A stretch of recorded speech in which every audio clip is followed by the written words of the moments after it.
So that's the news. That's what's happening in Assam and its neighboring states. We've brought you reports, detailed, exhaustive reports, and we will continue to bring you the information. Now let's look at why this is happening. And we are now going to bring you voices, experts, voices from the state of Assam and journalists to help you understand exactly why is it that Northeast, specifically Assam, is so angry tonight. What is it that they fear? What is it that they are concerned about? We are trying to explain this whole situation to the rest of the country. Shikha Mukherjee, senior journalist, joining me right now. Janu Barua, a filmmaker who was with us 2 days ago as well, joins us again this evening. And let me also say good evening to Javed Ansari, senior journalist, also with me. Mr. Barua, thank you so much for coming back to Mirror Now. I'm sure it pains you to see what's happening, you know, in your home state, the way the protests are really panning out. But just for the rest of the country to understand this, Mr. Barua, why are people not believing what the government is saying, that the interests of Assamese will be safeguarded?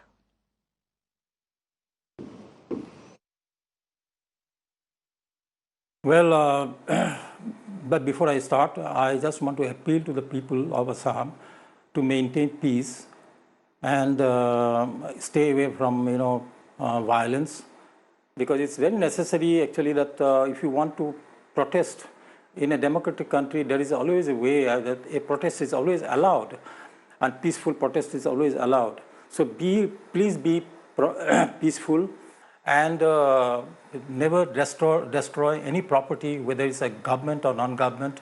Please don't do that, and do your protest democratically, and it is always allowed. I also appeal to the government that in such a situation we need to understand that the situation properly, and also appeal to the government to allow the protest to be peacefully done. It should not be stopped. And now it's coming to the main issue. See, as I could see in such a time, that all the people in the helm of affairs, center and the government, actually I feel very strongly that there is a huge problem in understanding the realities of Assam and realities of Northeast. It is very important to understand. And realities of Northeast and Assam, it's not similar to the rest of the country. So it is very different. So now coming to the main issue, let me explain a little for the benefit of the listeners about the main issue of CAB, and the worrying factor. See, CAB, it says the Hindus, Christians, Jains, and Buddhists and Parsis from Pakistan, Afghanistan, and Nepal, Myanmar, Bangladesh, and Sri Lanka. Right. Which we feel that they are supposed to be, persecuted, and that's how the government of India want to bring them in, and that is not a problem actually. Problem in Northeast, what is happening? The reality of Bangladesh, those people actually, particularly the Hindus, Bengali Hindus, Bangladeshi Hindus, they are not in small number. It is almost 1 crore 40 lakhs. Yes. Tomorrow, if the floodgate is open, that means no one can stop them. They can. If they come into Northeast, then entire Northeast will be flooded with them. So that lot of those, that's the main problem. And secondly, what happened when the people, obviously for last 2 years, they have been protesting. Then very lately, center has played politics, and they said that that all the inner line regions, they would be exempted, like Arunachal Pradesh, Meghalaya, yes, Nagaland, even and Manipur just now. Very lately, just 2 days ago, Manipur was made inner line region. Yeah, Manipur. Correct. Now, and then they are exempted. Correct. And the 6th scheduled regions, they are exempted. and barring up, that in Tripura, I'm not talking about Tripura, I'm talking about Assam. In Assam, there are 3 areas are there, 6 scheduled areas. That is Bodoland areas, Karbi Anglong, and North Kachar. And there it would be exempted. Now, what has remained is the Brahmaputra Valley and the Barak Valley. Barak Valley is already populated, thickly populated. And what remained, automatically all these people will come to Brahmaputra Valley. And Brahmaputra Valley, one needs to understand what is a Brahmaputra Valley. Brahmaputra Valley consists of the Assamese society. Yes. And Assamese society is not one kind of society, it's a very different kind of society. And this society consists of all religions, caste, creed, Mongoloid, non-Mongoloid, a whole lot of people. But it is such a beautiful society for which we are always proud of.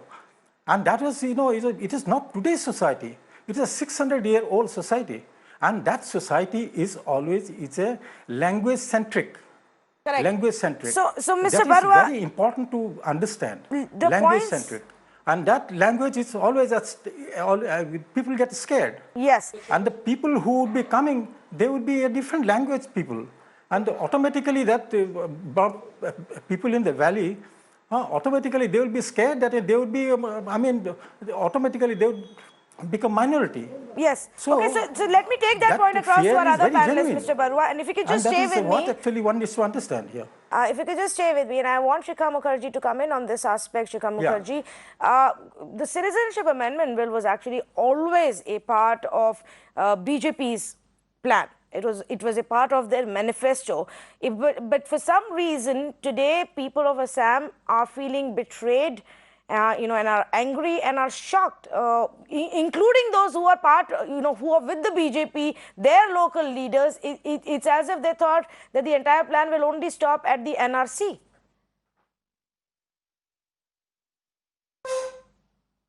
Yeah. Well, Tanvi, it's like this. I think Mr. Barua, I'll come to you just a bit, getting a reaction from Shikha Mukherjee. Yes.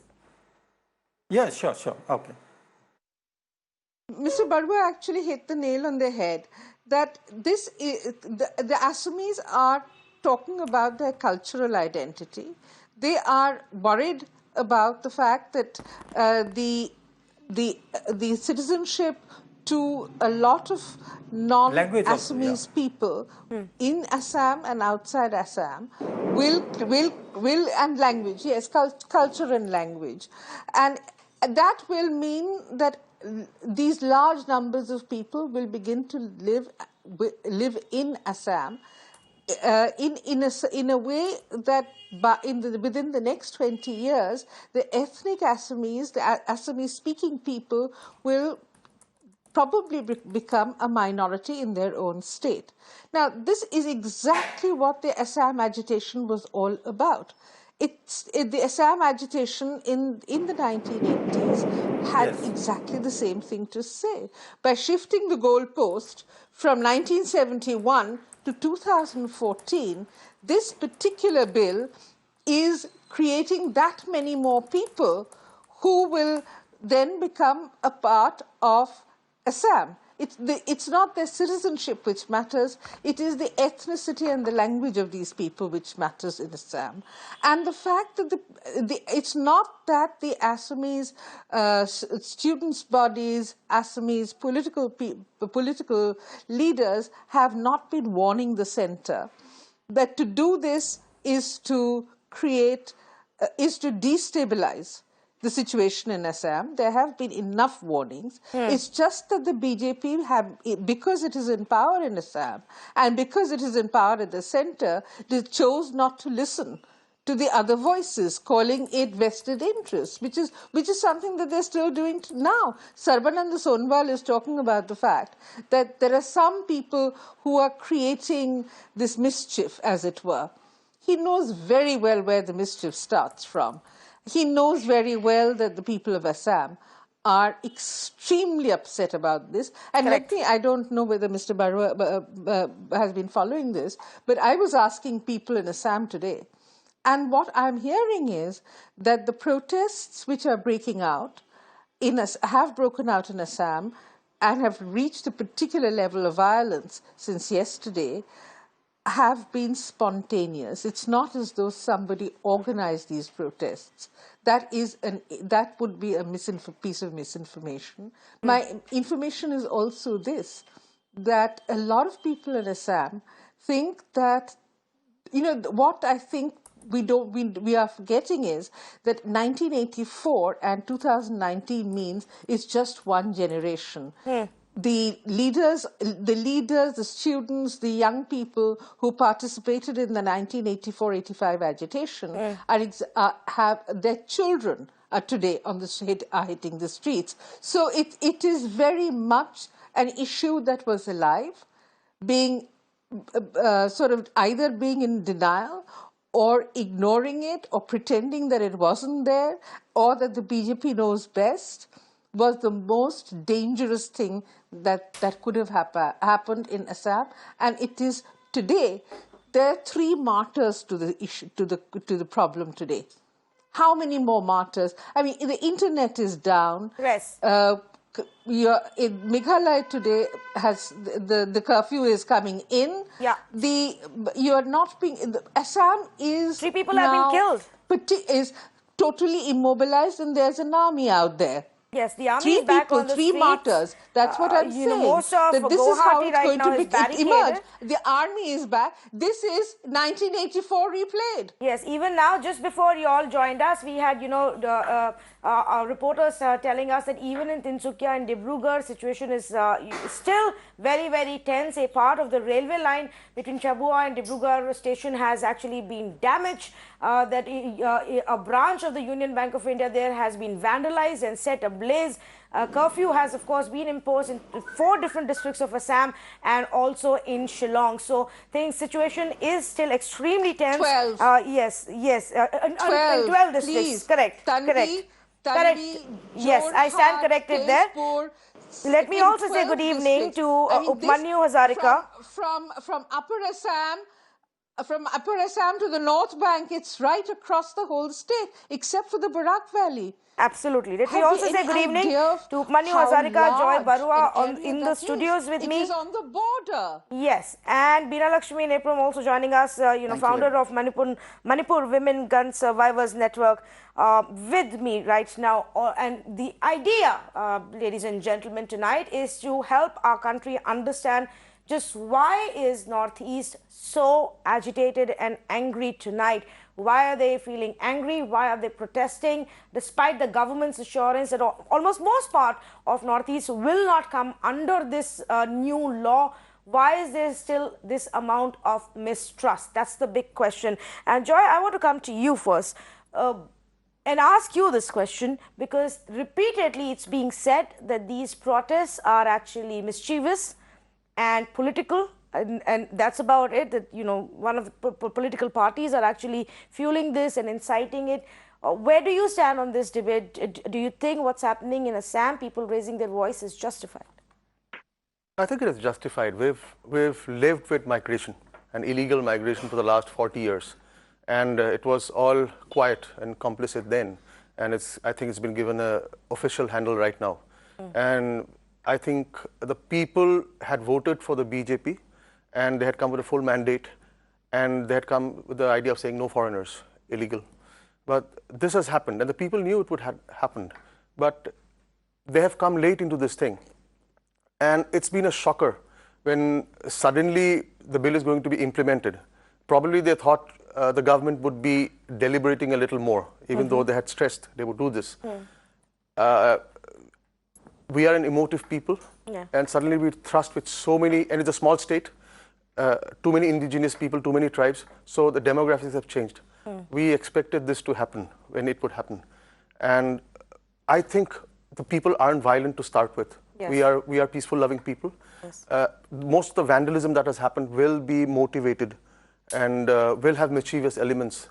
And sure, which but has the created anger, this. Hundreds of those people who are out there, there is definitely a sentiment of feeling. There is legitimate anger because we've supported the government, Yeah. and now that the bill is being passed, and you see that sort of emotion on ground, you expect the government to talk to you. You expect a helpful ear, a listening ear. That hasn't happened, and I'm really shocked. I wish the government would listen, and I think a lot of hearts would be at ease. Listen and do what? What change would you want? I think they just need to listen to the voices on the ground. If people are saying no, I think the talks need to be reopened, and this will go to the Supreme Court. This will also go to the President. Yeah. Much as the law has been passed and in a legal represented house, yes, but you still need to listen to the voices of the ground if they are in pain, right? Yeah. And you might have had the upper hand in terms of numbers, but you can always talk to the people and find out what's causing this pain. Yes. And I think the causing of the pain is that Assam is on the borders. It's the tunnel through which all the foreigners would come.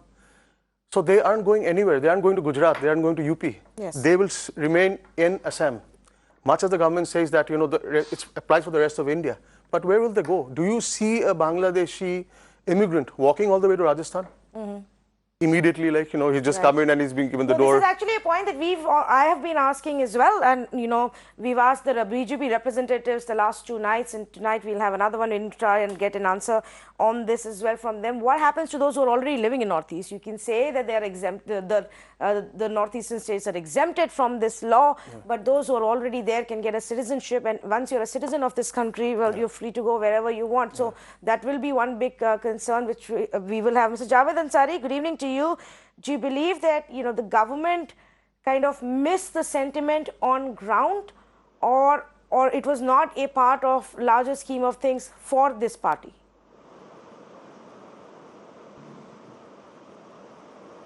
Look, I believe that the government did not think through this. I am aware of the fact, having spoken to a lot of stakeholders, political leaders from Assam across political parties.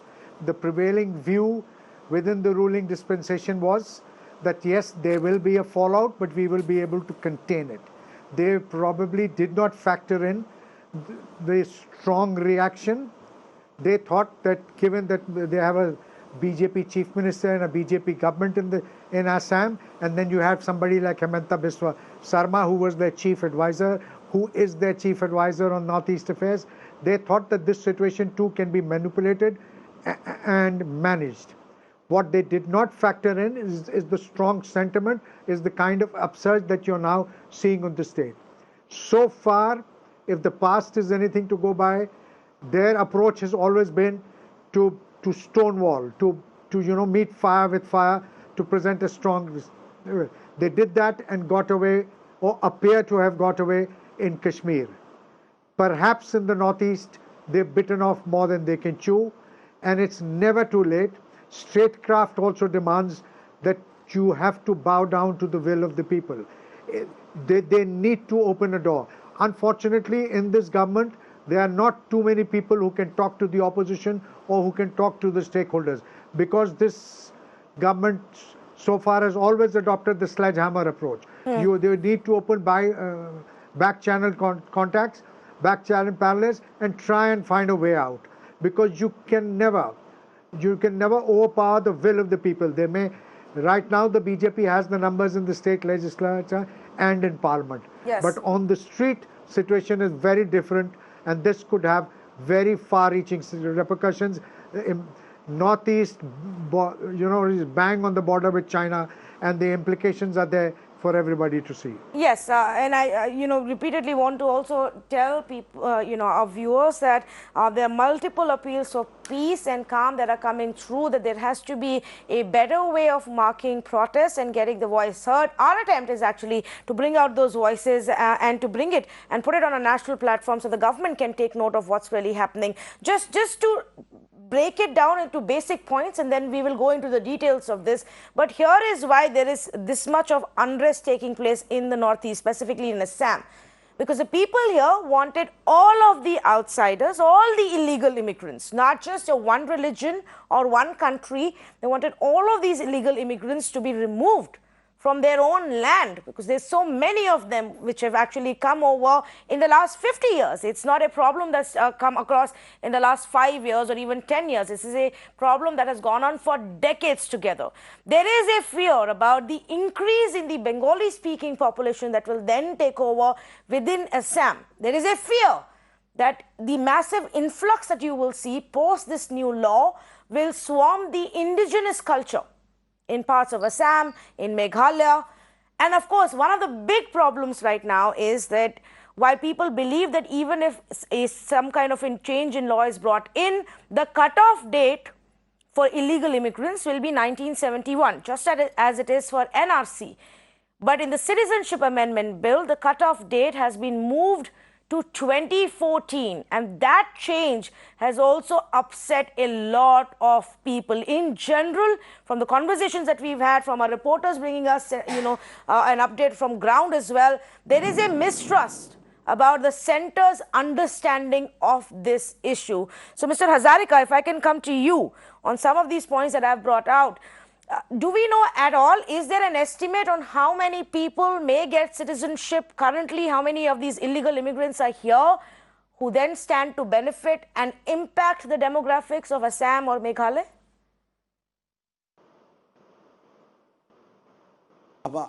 You see, according to Himanta Biswa Sharma, the minister, and one of the prime movers of the bill, there are about 5.5 lakh Bengalis who will get citizenship under the bill. But I just want to give a perspective as to why it has led to this situation. Out of 525 ethnic communities in India, 247 alone are in the northeast, 115 in Assam. So you have half your ethnic communities packed into a small part of the country, which number about 3.5 crores. So virtually 3% of the population has half the ethnic communities in India. So, and mind you, when you speak of ethnic communities, there are distinct language, script and culture. In any village in Assam or any village, other village in Northeast, you would have 10 to 15 cohabiting peacefully, but who would have 15 different languages. Now, that is the kind of very delicate demographics you have, and the sizes are very small. If you have 5,000 like Thai Phake and Thai Khamyam, you would have about 50 lakhs about the Kuch Rajbangshi. So when the numbers are small, any sort of injection or influx from outside upsets the delicate balance. This is what led off the trigger of the Assam movement in 79 to 85. Nothing happened. Even though we took a cutoff date 23 years, we gave citizenship to 23 years more migrants as opposed to the rest of India, and gave them citizenship with equal rights. None were thrown out. And the last estimate of the BJP government is that there were 80 lakhs, where the UP government was 50 lakhs. NRC threw up a figure of 19 lakhs, which the people were unhappy with. Now, what has the CAB done? The CAB says, because the design of the BJP government is that because you in 2040 you turn into a Muslim majority state, the one way to rectify it is to getting more Hindus from Bangladesh, rather than securing the indigenous people. Therefore, and where did they mess it up? They messed it up because the signals were there. When you are saying there were peaceful protests since 2016 on the scale, large scale on the ground. People correct. voted for the BJP because the Congress has pushed us towards becoming a minority. Now, the 2016 onwards, there were peaceful protests all along, mass protests. You should have gone to social media the way the ministers and chief ministers have been abused. They didn't take sign up. They were lucky that last year it didn't happen. In fact, I have traveled extensively across the state length and breadth last year when the protests had at the peak and the bill was defeated. And I told a lot of people, in fact, told their channels that thankfully the bill got defeated, because otherwise the outcome would have been horrendous, and which is what has happened today. Now, unfortunately today we are a victim today of competitive psychophancy politics, because of the centralized nature of Indian politics, where a high command has to be pleased because they have a particular idée fixe, and that you have to implement a particular agenda. Okay. And for this reason, therefore, there was a competitive psychophancy politics. Himanta Biswa Sharma comes in from the Congress. He thinks that because he had earlier been pro-Muslim, he had during the 2014 election said that when you open the taps of Gujarat, there are other Muslim flows, so now he had to become a new Hindu. Then Sivananda Sonal wants on to hold his chair. Each were trying to busy please the High Command, telling them that they could manage the situation on the ground, which was obviously beyond control. And the third and the additional dimension now which is created, which Shikha Banerjee had pointed out earlier, and in another channel, I think someone else had also pointed out, that there was a linguistic conflict and a linguistic rift between the Bengalis and the Assamese, which had long died down over the last 40 years.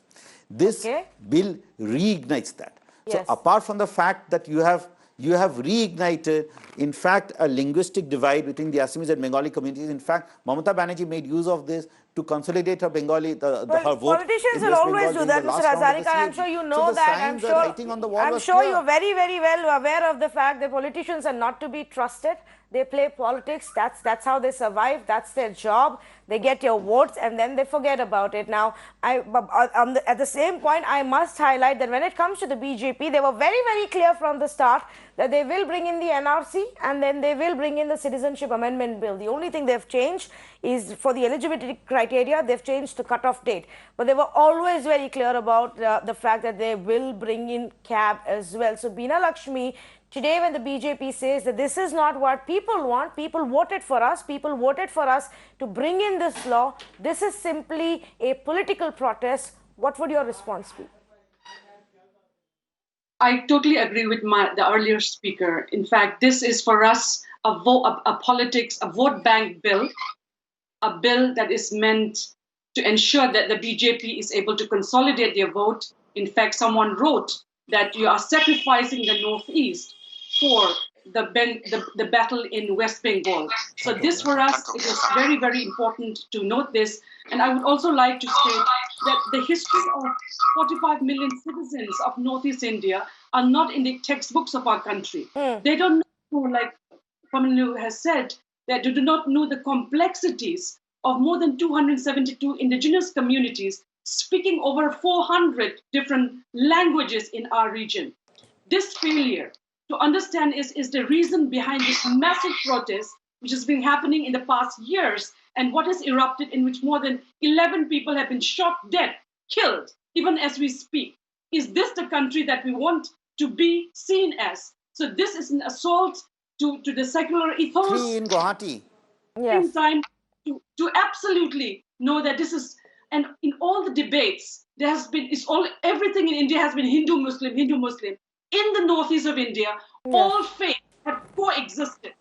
And this particular bill is an assault on the essence of a diverse India.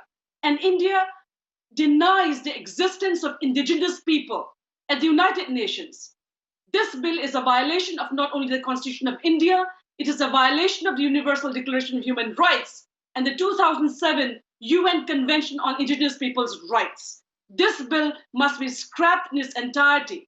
And northeast of India is at the core of this protest, and the people of Assam and Tripura are facing the brunt of this issue, and this is why the protest. Okay. Tripura, the chief minister has said that if NRC comes, cannot be qualified as an Indian citizen. Northeast of India wants our rights, our lands, our resources, our future to be protected. If India cannot protect this, we will resist till we are able to protect ourselves. Okay, very, very strong words coming in from Beena Lakshmi there, and I hope the government listens to the sentiment on ground as well. Vivek Reddy, spokesperson of the BJP, has been patiently listening to all the points that have been made here. Vivek Reddy, it's over to you. A bill that your government has championed and comfortably passed through the lower house and the upper house of the parliament is not being accepted by people on ground.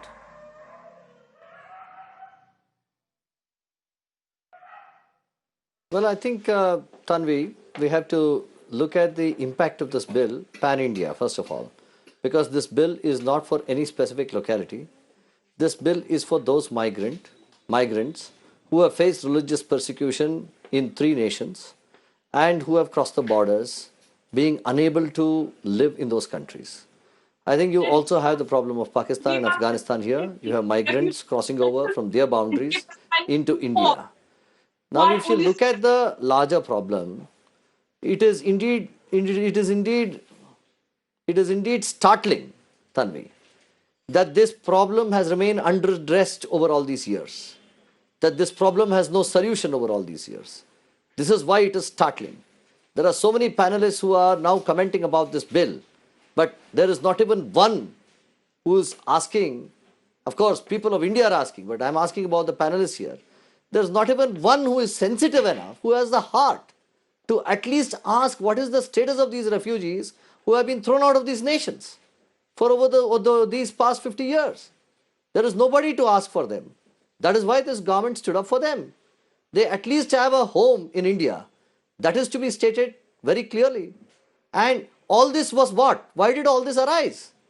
This arose because the greatest migration that mankind ever saw happened in the division of India and Pakistan. This was the greatest migration mankind ever saw. I find it It very, was very so odd, Mr. ghastly, Reddy. so I horrific, think you're fine, so with brutal. migration, as long as you open up the doors And elsewhere in the it is country. startling that India did not have a solution for this. Okay. Coming to Mr. If you Vivek Reddy, start- hold on, sir. I want to firstly tell our panelists that Vivek Reddy has a very tough job of answering all of you. So let's be a little patient with him and go one by one with our points, you know, and I hope he responds to everybody. But Vivek Reddy, I'm just saying that I find it extremely interesting that you and your party are, you know, today expressing such humanitarian feelings towards those who were targeted in other nations, because till last year we were only hearing about NRC and infiltrators and illegal immigrants. Now suddenly some of them you started to develop compassionate feelings for, but that's interesting. I am not going to respond tonight to what you're saying. I'm going to ask our panelists to do that. Each one of them is an expert and has a very, very strong connection to the northeast, which is on the boil. So we're going to go one by one to each. Joy, you start, and then we'll go across to Mr. Hazarika. Mr. Reddy, I don't know if you know, like, we've traveled the length and breadth of Assam. The demographics have changed, the languages have changed, the people have changed. You see different peoples, different nationalities. And please don't say that we don't understand humanity. We've been doing it for the last 40 years. We don't mean this to stop, but I'm saying, do we have a guarantee that the rest of India follows suit? Do you understand where this problem, where the people need to go? Do you guarantee that the people don't stay in the neck of the woods that is ours and don't move to the rest of the country? Please don't tell us that we don't understand this. We as Assamese have understood it for probably more than 40 to 50 years right now. You know, you can take it at that.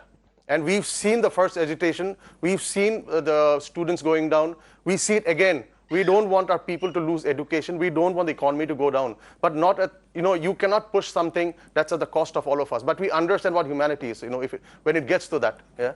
Yes. Mr. Hazarika, go ahead, please. You wanted to make a point and respond to Vivek Reddy?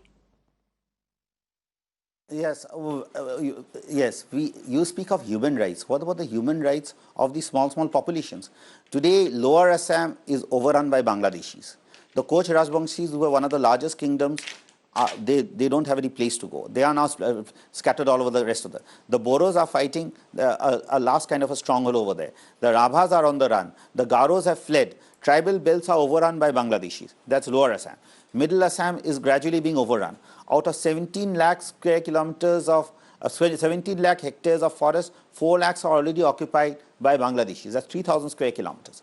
Now you are telling us about human rights. We are today on the run in our own state. You use that as a tool, and that's what the Prime Minister Modi said, and that's why the Northeast went with him. In 2014, "Oye Bangladeshi, 16 May ke baad, boria bistar band ke taiyar ho jao." We waited for that promise to be fulfilled.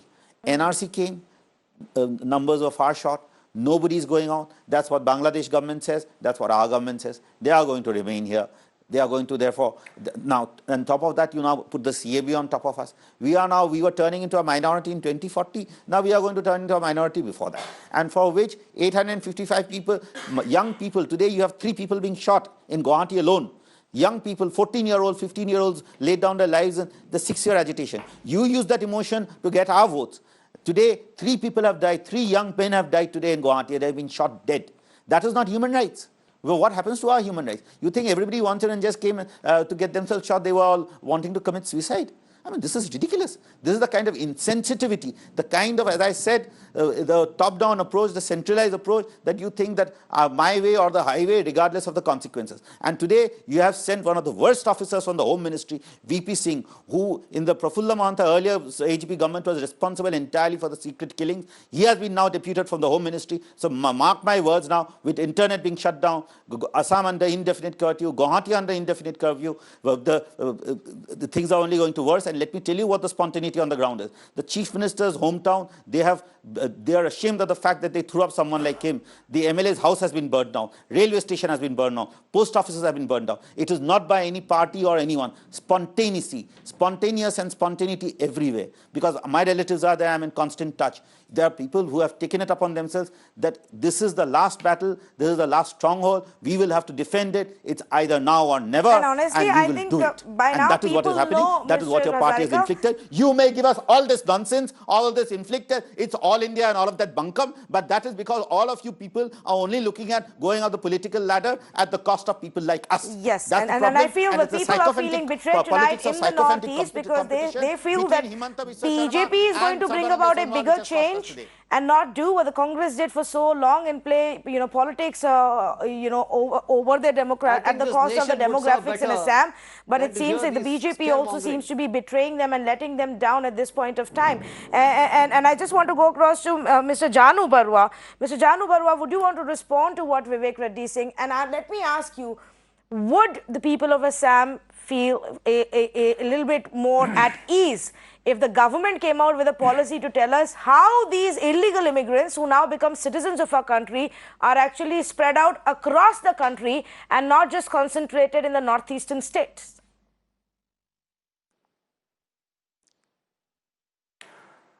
Let me tell you, it's not the question of humanity or so. Of course, it's a humanity, but apart from that, we need to understand the realities, as I said earlier, that the emotional, why people are so much emotional about it. Language and culture is so much emotional. People are today worried about the existence of this language and culture, and that we need to understand that, and that how important it is. For example, say I'm not a politician, I'm a filmmaker. And let me give you a situation to all the panel members and all over. Say situation is, suppose this 1,40,00,000, the foreigners, suppose they are from South Pakistan,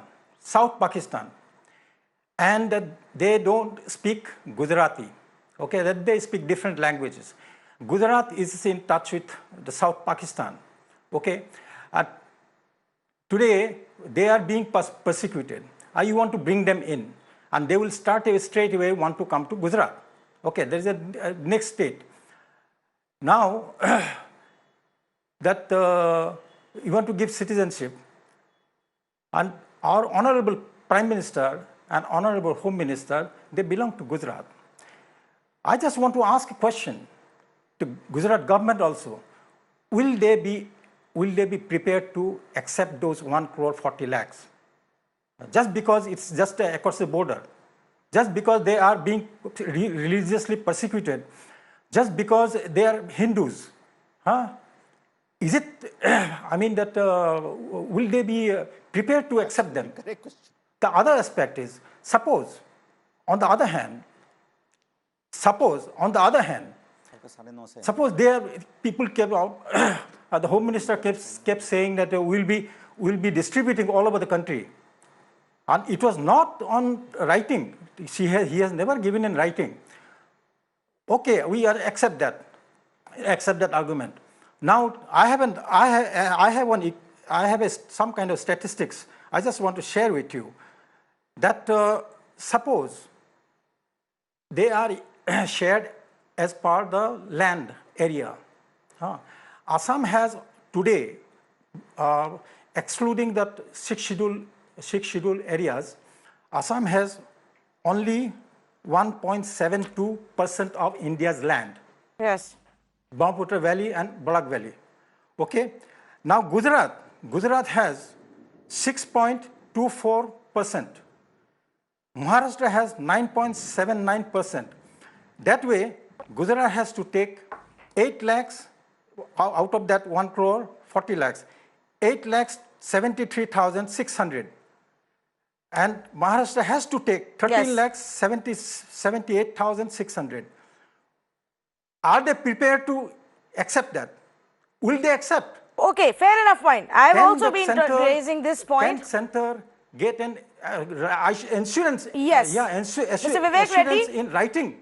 How do you ensure this? Then we discuss. That there is an equal burden on the entire country And the burden is not just left on a few specific states where these illegal immigrants have another now thing gathered I over the just want to years. say, Yeah, how will you ensure that if they become citizens of our country, they are spread out? Another- And the entire onus is not just on Assam or Meghalaya. Tanvi, it's not just about spreading out. It's what is really important is to know that this bill goes against the idea of a secular nation. Yes. This bill gives the first time in India's history religious-based citizenship, which is akin to the 1935 Nuremberg race laws, which led to the Holocaust.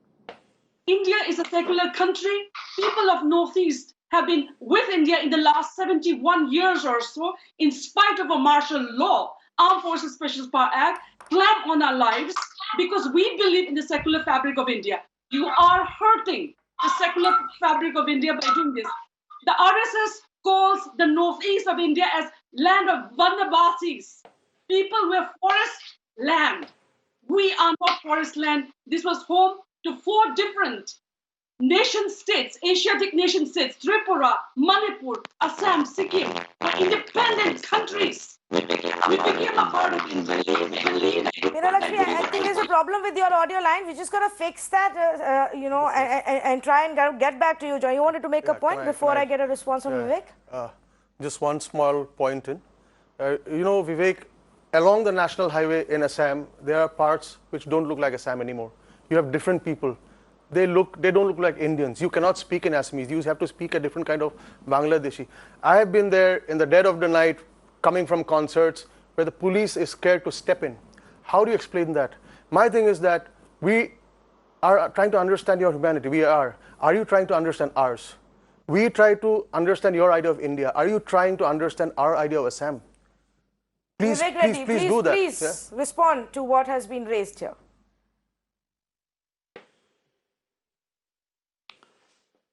Well, I think there are 2 perspectives here. This is a sensitive issue. Mr. First Baru, of I'll all come to you in is just a bit. the Yes. application of Citizenship Act. You have to give me I am listening you have to give Go me ahead. some time It is to your speak, chance, Vivek. Tanvi, without anybody interrupting. That's my Yes. only request. Just one point. Because Just this one point. debate has the sensitivities of the people of Assam. Yes, Vivek Reddy, go ahead, please. We want to hear from you today. Yes, sir. Please go ahead. Yes. Now, there are 2 aspects here which we have to consider, and we have to deliberate it with some gravity. With all due respect to all panelists, I don't think what they are saying is wrong. I don't think what they are saying is in any manner, prejudicial. These are some serious concerns that they are expressing, which have to be accepted. Number 1. Number 2 is this. There are 2 issues. One is the application of Citizenship Act throughout India, where 95% of India has accepted it without any opposition, or let us say 90% of India, because northeastern India, which is about 10% to 15% of India, is a substantial chunk. Now, the problem is the northeastern states of India, where it is not acceptable. These are initial stages where the Citizenship Amendment Bill is just promulgated. The government will always look at the sensitivities of any particular area or region. But then what was the rush? The second thing is, we all except one panelist, we all accept that this is a humanitarian issue. What began as a religious persecution must end with a home somewhere in India at least. We accept that. Except one panelist who talked about secular fabric of India. Well, the secular fabric of India has been subjected to so much of misinterpretation. It has been so widely and recklessly been interpreted that secular means being anti-Hindu. It is passed off as being anti-Hindu. It is passed off as being anti-Indian culture. Well, we intend to make clear and show that this is not the secularism that you are looking at. Secularism has also been misinterpreted to say that those who have come, allow me to complete, please, allow me to complete. Those who have come to India suffering religious persecution must be treated on those who have come to India voluntarily looking for jobs. Are you telling me, I don't Mr. think Vivek you Reddy, can treat unequals as equals. Mr. I don't Vivek Reddy, think we all know secularism what could the be law says. extended to such exaggerated Are you proportions telling me, or Mr. Vivek absurdities Reddy, to that say. the Citizenship unequals? Amendment Bill Well, the law that is the law selectively does not talks treat about the law only does not minorities in mean few nations? unequals to be treated Vivek equally. Reddy, are you telling me There that is a the misunderstanding Citizenship of the law. Amendment Bill that selectively There talks is a about only misunderstanding three of the nations, Constitution. that selectively talks about minorities and only 6 religions in those 3 nations and giving them refuge is What a wrong? secular bill? What is wrong? Or is it Do you know the law, anti-Hindu? Tanvi? Are you a lawyer? Are you a lawyer to I have comment had as enough an lawyers expert? on this An act of panel. Are you a It's a humanitarian legal constitutional measure. debate expert that to comment goes on it? on. Let's not go The down law that road. has a right. And I want to make this Please, very the clear law tonight. has a right. Tonight, Lawyer. the The debate law has is a not right to about whether recognize this a bill is mistake. constitutional The or law has a secular right to or not. recognize a We've problem. had that debate for It far is the too long. wisdom of For the the past 3 parliament. days, Mirana has Please only been listen. debating that, Please Mr. Vivek listen. Reddy. Tonight, the question is, what are you going to do for the people of Northeast? People of Northeast who are feeling angry and outraged and betrayed tonight. All of your rhetoric of secular or not secular and pro-Hindu and anti-Hindu and the me tell new you what is compassion happening. that you found for specific minorities, excluding the me tell you- Muslims, let is me not tell the you point what of the is happening. conversation tonight at all. Because the bill has already been passed. The point of the conversation tonight Well, is why there is an is attempt- Northeast There is, on the edge? Tanvi, let me- Why is there curfew I understand in what the parts point of of the Assam and conversation is. Meghalaya? But Why let me is tell it that you- 3 people have died me in the tell state you, of the Assam? Constitution- Why is it that your the- government rushed through a Tanvi, bill either you go without on or taking you allow in me. consideration the This is endless sentiments of ranting. those who will get impacted with it the most? The most, Vivek Reddy. Tell me this. It's not going to impact more people in Delhi let me and tell you one Bombay thing. more. It's about the This people is- in Northeast. Let me tell you one thing. There are 2 points of clarification. There are 2 points of clarification. For all that you have spoken till now, there are 2 points of clarification. Let us patiently debate. Let me tell you one thing, that whenever a mischief or a problem is recognized by Parliament, which is a sovereign body making laws, it recognizes a serious aspect of the current affairs of the nation and it provides a remedy. And when it recognizes that problem, it is State. unique to that group to which it has given that classification to, or to which it has recognized. The state is Now sovereign, not parliament. that What group rubbish is which you is are you which has talking? borne the suffering for all these years, that group which has borne the suffering all these years has been made subject matter of this Mr. Vivek law. Reddy, you know what you're sounding Therefore- like tonight, and nobody is therefore, opposing. anything that your panelists may do to try Nobody and here deflect, is saying why give refuge to anything anybody that on your panelists humanitarian may try to grounds. deflect, I think what the BJP it is is failing the to understand wisdom- tonight it is that the right wisdom now of the it seems Parliament. like you are a party Parliament who has cares made this more specification about and the minorities in our Tanvi, if I neighboring may states come in, beyond it. if I may than the come in. people But the in problem northeastern is- India. And the party needs to understand that. You need to care as much for the people in northeastern India who are Indians already this problem- than giving refuge to those from the other countries. Gautam Mukherjee, good evening to you. Thank you for joining us. Before I go to other panelists, a quick word in from you as well. And Gautam, I'm asking this question again and again, that has the BJP failed to understand what the sentiment on ground is, or did it not matter in the larger scheme of political things? No, I think the BJP has made it clear that they are going to try and implement the spirit of the Assam Accord done long ago by Rajiv Gandhi. Now, commonsensically, when a native population in the states of Assam, Tripura, Meghalaya, at least, are reduced to under 50% by creeping migration, particularly from my birth state, which is Bengal. And these people are in commanding positions because they're educated and well networked, and they are in a dominant position compared to the native population. In addition, through the years of UPA and Congress rule, especially the latter years towards the UPA 10 years, you brought in thousands and lakhs of Bangladeshis deliberately in order to build up your vote bank. Now, with all of this, the people who have been on the receiving end are the Assamese.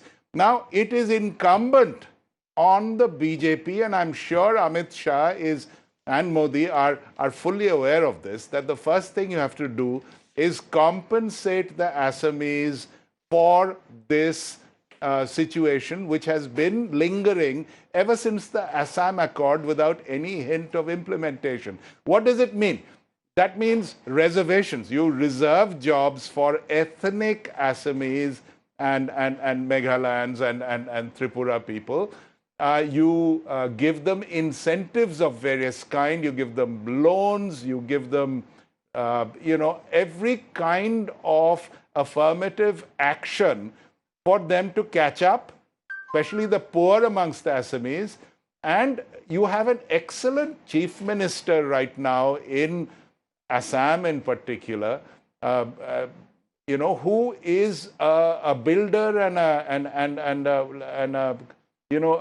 he builds coalitions very well, which is why the BJP has such a large sway in all of the Northeast, with even people who were, quite opposed to their ideology.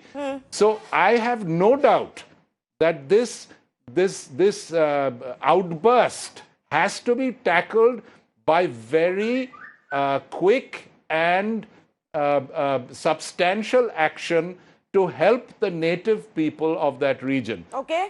There's no, and as for the rest, we Indians have a talent for complicating matters. We will not look at anything at face value in a simple way. Now, today you have something which essentially, I don't think anybody said this, but our Muslims in India do not kill each other. You don't have Shias killing Sunnis, Bohras, Ahmadiyas, etc. Whereas in these worthy countries around us in relation to the CAB, they slaughter each other as much as anyone else. I mean, India is the debate's one really more. not what The it has Kashmir. been made out Now- in many now- parts of the no- country. And yes, when you look at the Citizenship point? Amendment Bill, it does No, look as if it's a Hindu versus Muslim debate. But I'm just saying that tonight I want to talk about why it's a problem within the Northeast. Not because it's a Hindu versus Muslim problem. It's a local versus outsider problem. It's an indigenous versus an illegal foreigner problem. In very short, I'd like to... Yes. No, I'd like to make the point in very short that you see, the Hindus, yes, the numbers that various people have spoken of and the distribution through the states and so on is one thing, but it's not a security risk. Very unlikely to be a security risk because these are persecuted minorities, even though their numbers collectively are large. As for the other thing, there was a serious threat, particularly in West Bengal, of a fifth column developing in the border areas that was driving a wedge into the very fabric of the kind of Muslims that the Indian Muslim is. That what you're saying right now smacks of a kind of Islamophobia. Now, you may want to keep the Indian Muslims out of it and say, no, but just the Muslims from Bangladesh or Pakistan or Afghanistan are the ones who are dangerous. Shikha Mukherjee and Javed Ansari, if you want to come in at this point of time. Shikha Mukherjee, first to you. Is that what is essentially at the heart of this? If I may, yeah. I cannot agree with it, of course. But having said that, let me also raise this other question. Today, India is in this very, very awkward position of having Bangladesh cancel bailout hours before the meeting was due on visiting India. The foreign minister has said that he's not coming. Mr. Momen has made a declaration. He has described the situation as unwarranted. We are talking about the influx of victims of religious persecution from Bangladesh, which has been going on according to the bill up to 2014 December. Fact of the matter remains that Sheikh Hasina has been a friend of India, has worked for creating a democratic and a religious and a religiously harmonious state from 2009 when she was when she came back into power. Let me also tell your viewers at this point that Bangladesh is a very peculiar country. During the Durga Pujas, schools and universities and colleges are shut down so that Bangladesh can enjoy that period as the celebration of the Durga Puja. Here we have a problem. Can you say there was no persecution? We are talking about Shikha religious Mukherjee, persecution up can to you say there was no 2014. persecution? What sort of lies is this? Bangladesh is. I am asking you whether the government is prepared to answer this question. Your spokesperson from the MEA you pick one or two says incidents that we did and not accuse start this a false government. narrative around it. That's the problem. The fact That's of the matter problem, and you're remains getting that the exposed. cutoff date is 2014. You are Sheikh beyond, Hasina you has are been beyond in the wisdom of the government parliament. from That's your problem. 2009. And You how talk as do if you explain even this situation? you are beyond the wisdom of the parliament. And I have to ask you, Mr. How Reddy, can you nullify a reality? Parliament is sovereign. What sort of lies are you when you bringing know out on very national well TV? that Parliament is What not sort of sovereign. lies are you talking? It is the state which it and is. say, are you saying, is it your argument that there is no religious Constitution is persecution? sovereign, not the Parliament. Is that your argument, Shikha is not Mukherjee? so. Please, Mr. Vivek Reddy, don't Mr. live in Vivek a Reddy, let me dreamland. remind you, the No, Parliament I is not am above not all the in our judge and country, the not jury on definitely this not the case. MPs. It is a Ask case. Shikha The Mukherjee institution to talk is. about facts. Please. The institution is and the There is a constitution is. documentation. It's not individual That MPs this who is get a elected matter to the of Parliament. the government Might I of remind you, and the Vivek government Reddy, of Bangladesh. those who are It inside is the a Parliament get Bangladesh voted by issue. us. We Why are did they in get a reduced mess from 22 over to it. 7%? Okay, explain Because to me. Shikha You Mukherjee respond to talks about specific. tolerance there. Respond to the specific point that Shikha Mukherjee is making. India is in a diplomatic mess. From 2009 to 2014, it was Today, Sheikh India Hasina's is government in a in diplomatic Bangladesh. mess, Is our thanks government to- today accusing the That's Sheikh right. Hasina government The livelihoods of of people having come from there. Forget the religious diplomacy. minorities being targeted in Bangladesh Please know what at is that the point of priority. time? That's exactly the point that she's making. Can you respond to that specifically? And then Bangladesh is telling India that we may have problems of getting on with each other. Yes, And Vivek Reddy. that is the crux of the matter. Public, I think, we the have heard enough of this international opinion scaremongering. matters. We have heard enough we of are this ashamed scaremongering. of the way Bangladesh in doesn't which we control the are- narratives in we are India.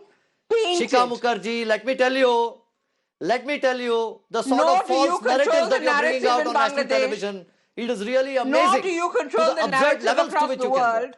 And Let the us world understand is one telling basic you thing. very If you are saying that there they is do religious not tolerance like in what you're Bangladesh, doing. then Okay, why did okay, 22% of Hindu population get reduced to 7.5%? Can you answer me?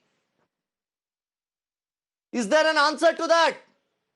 But I don't You know how have you're no so answers confident of until the you numbers have that are false there about propaganda. religious persecution in other That's the countries. problem. But you won't tell me how many of these people in our is country. now spinning out lies. How many of these people are in our country and how many of them will become Indian citizens? Why did the minorities in Bangladesh get Okay, one at a time, please. One at a time. No yelling, no yelling. I want to go across. I want to go across. trying to deny? 1 minute, please. I want to go across to Mr. Javed Ansari if we still have him with us. You Okay, are yeah. in denial. what sort You of do not realize that lies Mr. are you Momin creating? has slapped Okay, you in the Beena face. Lakshmi wanted to make a point, and she's on a Shikha, you are in tricky denial. Skype You are in connection. lying Vivek Reddy, mode. there's no point in yelling right now, please. Beena Lakshmi, go ahead, please. Yes. Again, once again, we say the fact that people have been shot dead, there is army called out, curfew, internet crackdown. What this shows, it shows that India is inching towards an authoritarian, majoritarian politics, which is so wrong. This is not the India that we in the Northeast have chosen to live with. We have more than 71 years of oppression, repression in our region. And as we are trying to heal, you have created new wedge of separation, new wedge of pain in people in the Northeast with this Citizenship Amendment Bill. We should know that the BJP, every country has democracy and BJP has every right to govern this country. But please do not govern it by dividing citizens, by not taking care of the citizens of the Northeast. You have to take care of our indigenous concerns. You have refused to acknowledge. Northeast India doesn't have so much caste system like the rest of India. Do not impose the casteist model on India. The RSS calls the Northeast as people of Vanavasi. people who live in forest. We are not people who live in forest. We were 4 independent Asiatic nation states who joined India in 1949 in different parts, in 1975 Sikkim. But it does not mean that I think the BJP has failed to realize that their leaders, who came many from the Congress, highly corrupt with charges of corruption, rape, and even murder. Look at the profile of the chief ministers of the Northeast states. They're some of the most corrupt people. We have lost the faith by choosing these people to represent us. They do not represent us anymore. And BJP has tried to ensure that our lands, our rights, our resources are being taken away. If the BJP really loved the Northeast, implement the Besbara Committee, remove the Armed Forces Special Power Act, and scrap the CAB, the Citizenship Amendment Bill. Till the time it happens, the people of North India will resist. The kind of politics is wrong. Okay, yes, we have to look forward to as what can happen. Firstly, the focus of the government has to be to listen to what the people of Northeast are saying, to understand and bring an end to the unrest that we're seeing, especially in Assam. Joy? Just to put it simply again, it's like, let me give an example. You have a sibling in the family who's troubled. You don't address the sibling by saying that this is the law of the house. You address the sibling with the trouble that he or she has. In the same way, we are brothers and sisters. If we have trouble, you cannot say this is the law of the country. You have to listen to us. You have to talk to us. If it's thousands of people who are out on the roads, who are trying to reach out to you, reach out to them. Reach out to us. I know you have got your representatives there, but we are other people also. I think in 2 days' time, I think you guys should come down and see what's happening. And we are not anarchists. We want harmony.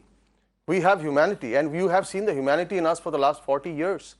And on this note, I would really like to request our Chief Minister. He had come through student politics himself. He knows this more than anybody else. And we just saw a statement from him today. But it doesn't hurt to talk to the people. It doesn't hurt at all. It doesn't hurt to talk to girls and boys who just fresh out of school, out of college, to ask them what's going wrong. Fine, the law's been passed. What's stopping free speech? What's stopping humanity from your side here? If people are getting hurt, what's stopping humanity from your side for us? That's all I ask, and that's plain and simple. Well, some amount of rethinking is definitely necessary by the government, by those crores who of are people who have center. come from these countries. There are two shades of this humanity. Okay. And which shade is more important? Those for the outsiders or those for people living here, Vivek Reddy? Stop this double The crores who have come across the borders and Assam's condition. Both these are important. Unfortunately, the great human rights activists in your panels, they are not recognizing the crores of people who have crossed the borders merely because they are Hindus and Sikhs and Christians.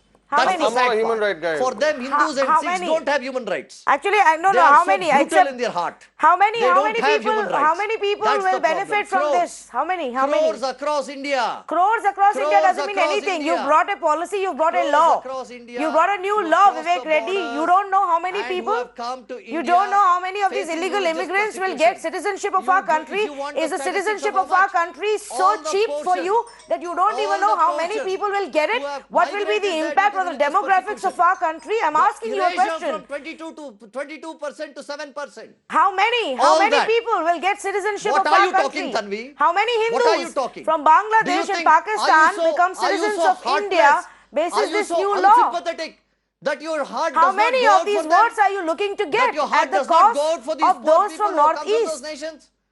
What How do you mean, many? how many? How many The people? applications will come. What Crores. mean? You don't know how Northeast many is of not these the only illegal issue immigrants here. will become citizens of That our is why country. I said that kindly open Absolutely your no eyes. research done. I don't think I love Tanvi. that. I don't love think that. Tanvi is closing her eyes. Absolutely, Please open your absolutely eyes no and see. research done. The crores who have 30 come across lakhs, these 1 borders, who crore, have been 10 beaten, crore, 20 crore. charged, You How many? chased cannot out. make these What is the life personal for them? allegations. There is no Mr. life for them Reddy, in Tanvi's you logic, cannot is it? call people inhuman, There is no life for them in nor Tanvi's can you call dictionary. them heartless. Completely What do you out of mean? time. Merely Thank you because so they are much to all Muslim. of our panelists for joining us. I am completely out of time and I've gone over. We have repeatedly said here that a policy that is based on religion, especially a citizenship policy, in a country like ours, a secular country that is based on religion, is not acceptable. Tonight, the focus wasn't that. Tonight, the focus was the impact of this new policy on the Northeast. Why is it that the people of Assam and Meghalaya and neighboring states are so angry? Why is there curfew across districts of Assam and Meghalaya tonight? Why are people out on streets defying curfew? Thousands of them angry. The idea was to make the rest of the country understand what's gone wrong with the Citizenship Amendment Bill. And why does a part of India feel that they have been betrayed? Why did we feel the need to cut the internet, to shut down that line of communication from the Northeast? Something that we will continue to track and give you updates. But the government probably needs to think about an outreach now. How do they listen to the people of Northeast? That's the big question. Thank you so much for joining us tonight.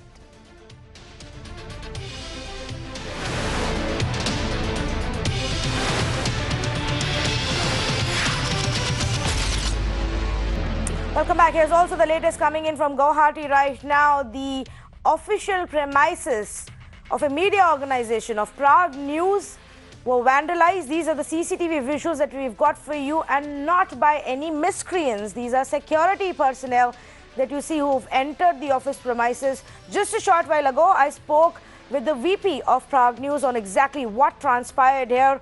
Their allegation is that their staff was harassed, warned and roughed up. Listen into my phone conversation with her. I would like to start by asking rather, what is a curfew? A curfew only means that we cannot step out on the road in groups, right? My staff was sitting inside the office premises. The CRPF people, they came inside. My gate is always closed. They opened the gate. They came inside and they beat up a spot boy, a minor spot boy. He's not even a journalist. They beat him up. They entered my office, and at the reception, they harassed the person who was sitting there. They ran after the people who were inside the office. They went to the first floor. They just warned us, and they left. But why? It was a curfew. We were not out. We were inside a private property. The spot boy, he was inside a private property. And today it's my office. Tomorrow it's going to be my house. I'm really scared. And I know I'll be the target now that I've given out this statement, but it had to be done. No. So if the national media cannot protect me, if my government cannot protect me, I don't know who will.